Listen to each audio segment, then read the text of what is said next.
special assistance, it is very important that you put your mask on first and then help others.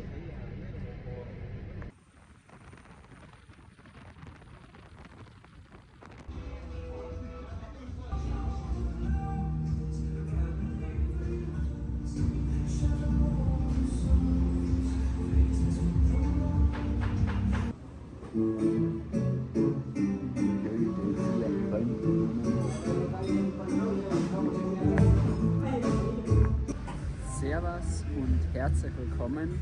Ich bin in einem neuen Land und es ist nicht Dänemark, es ist Guatemala.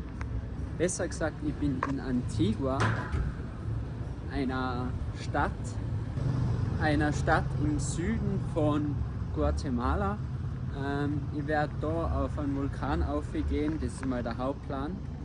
Und ebenfalls die Stadt anschauen, weil es schaut sehr, keine Ahnung, mittelalterlich aus, weil alle Straßen sind gepflastert, Häuser sind extrem cool da. Ich bin schon extrem gespannt auf morgen, wie alles ausschaut.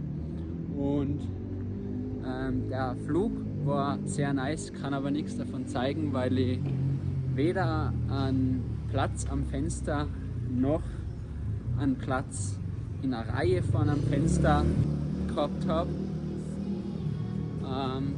Hoffentlich beim Rückflug dann. Jedenfalls gehe jetzt zurück ins Hostel, das mega geil ist.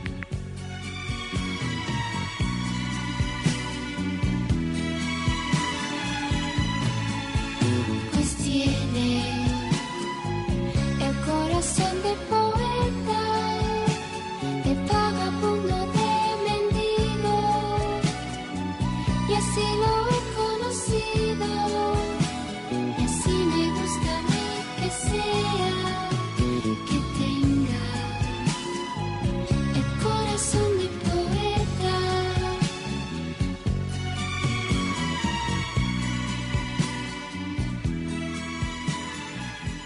Reisen in Zentralamerika, be like, du latscht auf den höchsten Berg, den du je in einer Stadt gesehen hast, weil obendrauf ein schöner Aussichtspunkt ist und man richtig viel sehen darf. Und 200 Meter davor ist ein Slum und du drehst wieder um, weil du weiterleben willst. Alter, das war wieder unnötig. Also, keine Ahnung, aber dieser Taco Bell, das ist alles einladen, hat mehr Tradition als ganz Costa Rica. Auf meiner Wandertour die nächsten 2 Tage wird es anscheinend bis zu 0 Grad und da ich nur eine lange Hose dabei habe, Beweis ist, bin jetzt noch spontan Tommy Hilfiger kaufen gegangen. Ja, ich laufe die nächsten 2 Tage mit einer Tommy Hilfiger auf den Berg auf. Aber keine Sorge, eine 25 € Tommy Hilfiger hält das aus. Oder mir einen Platz da anschauen oder so, keine Ahnung. Wäre interessant. Ich hoffe einfach nur, dass die Hose schön anliegt etc. und dass ich nicht Spiegeleier nach den 2 Tagen habe, weil auf das habe ich keinen Bock. Kann doch gut sein. Aber es hat keine anderen Hosen gegeben. Also es gibt zwar keinen Geruchs-YouTube, aber das müsst ihr jetzt echt gerade riechen. Da haben sie überall Weihrauch anzünden und es riecht ganz extrem auf dem Platz. Ich lasse gerade den 2. Abend in Guatemala ausklingen, schneide mein Video und gönne mir noch einen Moskau Mule, weil vielleicht stirbe ich morgen am Vulkan, keine Ahnung, man weiß es nie. Auf jeden Fall hoffe ich, dass ich jetzt mal ein bisschen was vorwärts kippe beim Schneiden, aber das sage ich glaube ich jedes Mal. That's it. Egal, Prost. Es gibt jetzt noch ganz kurz eine Stärkung, bevor es dann in einer Stunde losgeht. Und zwar heutiges Ziel, auf einen der beiden Vulkane gehen und morgen geht es dann auf den anderen. Und heute hat es sogar Upgrade gegeben mit Honig und Ananas. Schmeckt mega. Um genau 9:05 Uhr nach Schweizer Genauigkeit stehe heraus und warte. Aber es kommt keiner. Aber es geht definitiv heute auf den Vulkan. Wetterlage ist noch nicht optimal, es schaut nach Wolken aus. Und der Wetterbericht sagt auch, dass es regnen soll. Hoffentlich stimmt es nicht. Jedenfalls bin ich ready, zum auf den Vulkan aufzugehen und Lava hoffentlich zu sehen. Zudem testen wir, ob das Schweizer Militär auch mit Lava rechnet. Schlussendlich bin ich dann echt noch abgeholt worden und dann ist es auch losgegangen Richtung Vulkan. Nur leider ist mir nach diesem Trip meine GoPro gestohlen worden und da sind die ganzen coolen Aufnahmen mit Vlog drauf. Und deshalb gibt es einfach nur Landschaftsvideos und ich erzähle einfach, wie das Ganze abgelaufen ist. Also wir sind zuerst mit dem Auto da Richtung Vulkan gefahren. Wir waren so eine Gruppe von plus minus 8, 9 Leuten. Und ich habe mir dann ein paar Sorgen gemacht, ob ich die falschen Schuhe anhabe oder andere Leute. Aber er hat den Vogel komplett abgeschossen. Und dann ist er schon losgegangen und es war extrem steil zum Aufgehen und wir haben eigentlich alle halbe Stunde eine Pause gemacht, damit man verschnaufen muss und normalerweise da die das nicht brauchen, aber erstens habe ich einen Haufen Zeug mitgenommen und zweitens war es mit der Höhe einfach ziemlich anstrengend. Das war dann das Mittagessen, das extrem gut war, hätte ich nie gedacht. Und dann nicht zu vergessen, wir sind in den Bergen, das Wetter schlagt extrem schnell um, wie man da sehen kann, ist dann auch auf halber Höhe dann schon der Nebel dahergezogen. Es hat zwar sehr schön ausgeschaut, hat die Hoffnung auf einen Ausbruch zu sehen, aber gelindert.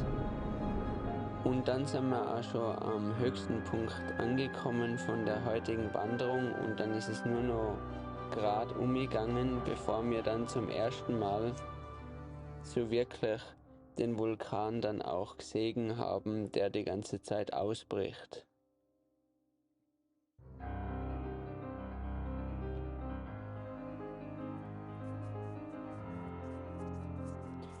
Ja, und dann haben wir eine Verschnaufpause im Basecamp gemacht und haben auch ein bisschen das Wetter abgewartet, weil es halt komplett geregnet hat und einen Nebel umgezogen hat.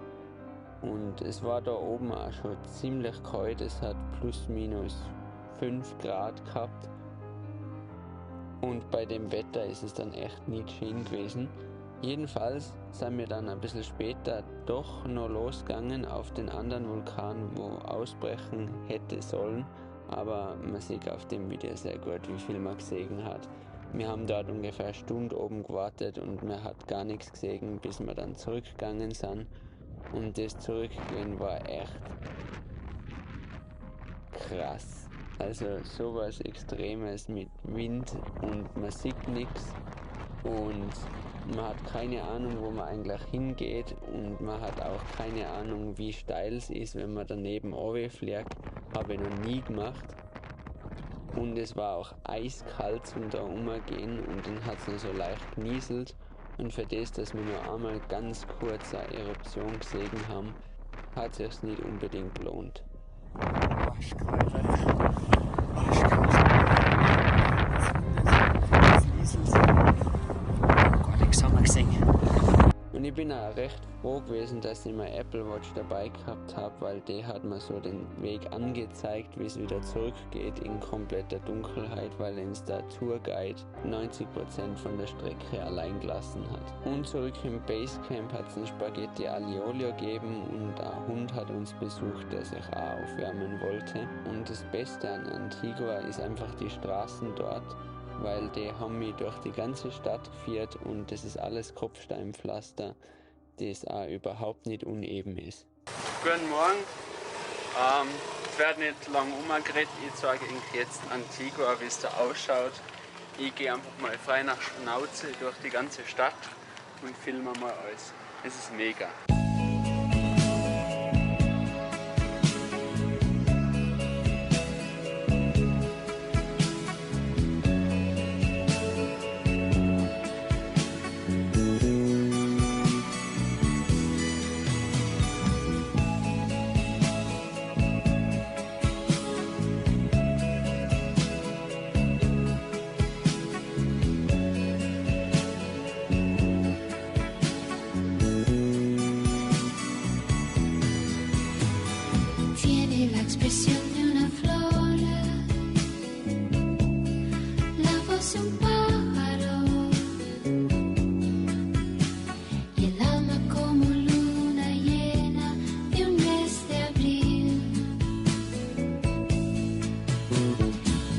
sus palabras calor y frío de invierno. Su piel es dura como el árbol que azota el viento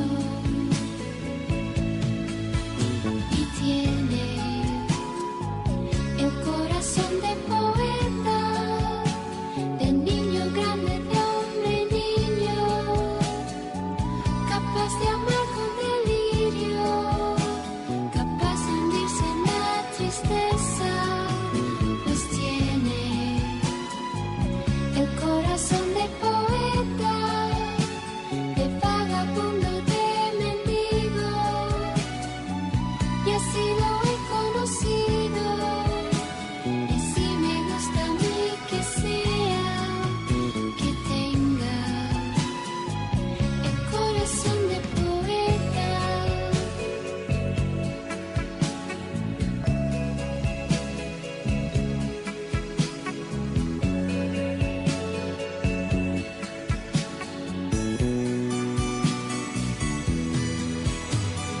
Tiene la arrogancia del sol, mirada cándida. Jetzt wieder mal typische Felix Gerber Null-Aktion. Ich habe Geld abgehoben in der Bank und habe meine Kamera auf dem Bankomat gelegt. Und dann ist so viel Geld rausgekommen, echt so ein Stapel für 200 Euro, dass ich erstmal weggegangen bin und das einsortiert habe und meine Kamera liegen lassen habe und dann schön durch die Stadt spaziert bin. Und dann, wo ich ein Foto machen wollte, war die Kamera nicht mehr da. Jetzt habe ich gedacht, entweder ist sie komplett weg oder es wird so eine korrupte Aktion, wo sie googeln, wie viel die Kamera kostet und dann ungefähr die Hälfte zurückverlangen. Aber ich habe sie gratis zurückgekriegt, Gott sei Dank, Glück gehabt. Richtig fetten gehabt. Ja, da endet dann auch schon das Video von Antigua schon wieder. Ich war jetzt nur 3 Tage da. Und leider fehlen natürlich auch die Videos aus der GoPro. Aber trotzdem, ich hoffe, es hat euch gefallen. Am Schluss möchte ich sagen, einen Daumen nach oben, dann wird man auch loben. Und ich möchte mich auch ganz herzlich bedanken bei all den netten Kommentaren, die immer unter meinen Videos sind. Und dann sehen wir uns im nächsten Video wieder. Morgen geht's los nach Tikal. Servus, ciao.